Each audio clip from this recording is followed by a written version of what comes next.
This week's Instagram pop quiz asks how many packs I use for this look, and these are the top answers. If you would like to catch the next Instagram pop quiz, head on over there and follow me on Instagram at VLS Hair Design. Make sure you turn on post notifications so that you don't miss the next upload.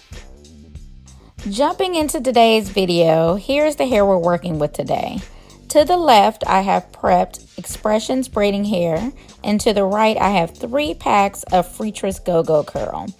We're going to be layering the colors, so at the top we have the color 30, which will actually be installed at the bottom of the head. In the middle, we have the color 27 for the install in the middle of the head, and at the bottom, we have a classic black color number 1 to be installed at the top of the head. One thing to note about working with GoGo Curl and some other curl patterns in the Freetress brand is that the hair can be impossible to work with once you pull it apart. So for this look, I wanted the curls to stay intact for as long as possible during the install. So instead, I'm going to use the curls as one leg of my feed-in. So when I prep it on my rack, I'm not pulling the hair apart. I'm just taking it out of the pack the way it is already the way the curls are already falling. So for this client, she has curly hair, but it's also very, very fine. So to prep her hair for this install, I'm going to do a light blowout. The hair doesn't have to be bone straight, but I do need for the curls to be looser and the hair tangle free so that I can part it easily.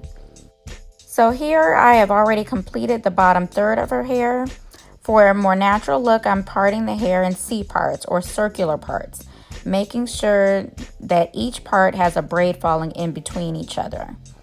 I'm using the same knotless technique I always use, but instead this time I'm using the GoGo curl as one of the feed-in pieces. Since I couldn't pull the hair apart, I'm using the thickness of the piece to build up the braid.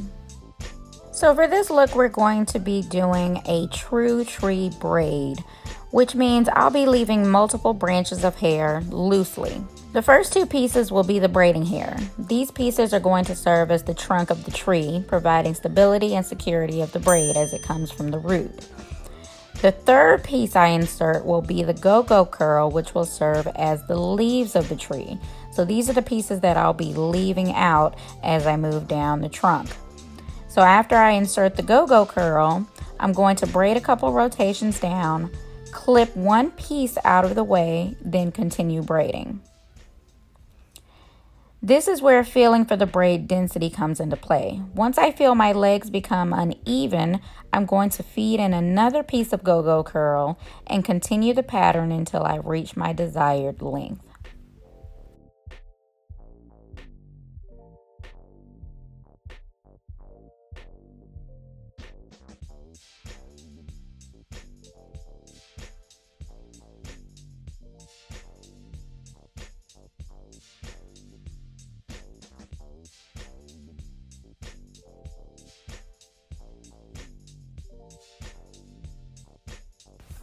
The beauty of tree braiding is you can leave out as much or as little hair as you want.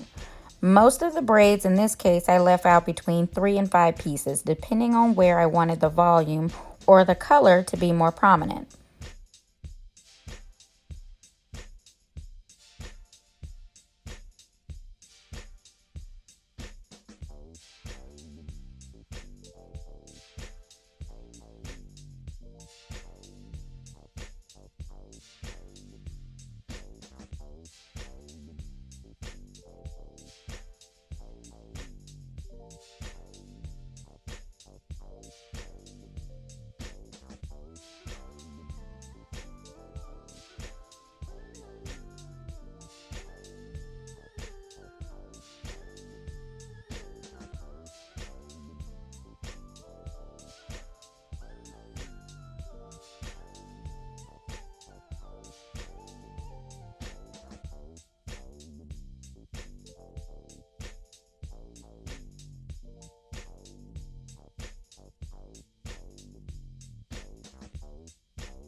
You do want to make sure you braid at least a few inches past the natural hair stopping point because we're getting ready to tie it off. To To seal the ends, I'm going to pull a small piece of the hair and loop tie it several times around the braid.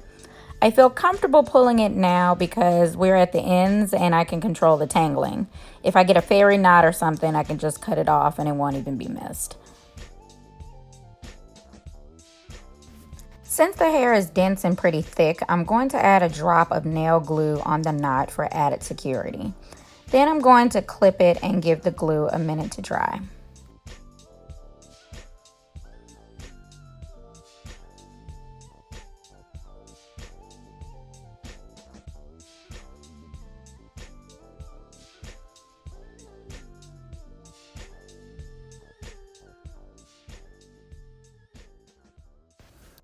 And if you have a straight piece left from the braiding hair, for the love of God, y'all, please cut that off.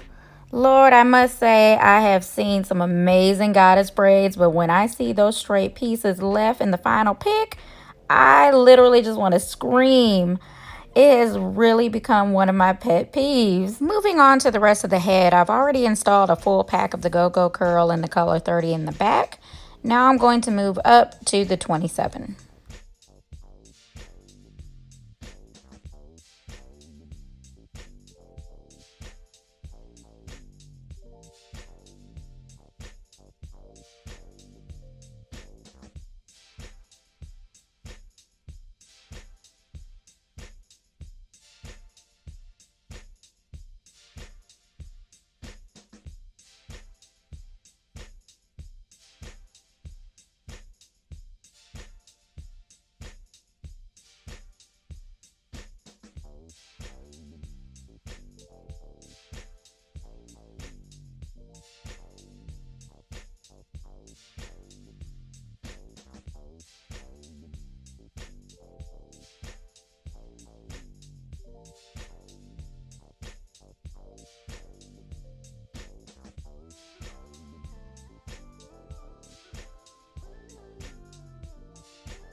Once I've completed the install, I'm going to trim and shape the hair so I can 1, see the color transition, and 2, layer it for more volume.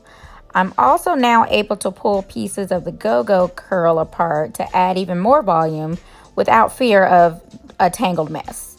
At the beginning, I will typically only fluff out a few pieces because over time, the frizz from the wear will grow the volume as well. This also gives my client the option to pull more pieces apart later on if she desires more volume. Also, it's important to note, because we tree braided the pieces in, if she runs into unruly pieces later on, she can cut them out without fear of the braid coming apart. So that's the final look, you guys. I'm actually super jealous because this was the look I had planned for my trip to Jamaica, but then of course it got canceled. I love it so much because it gives me those effortless island getaway vibes, you know. If you learned something today, be sure to like this video and share it with a friend. Subscribe on your way out, and I will catch you in the next one. Bye.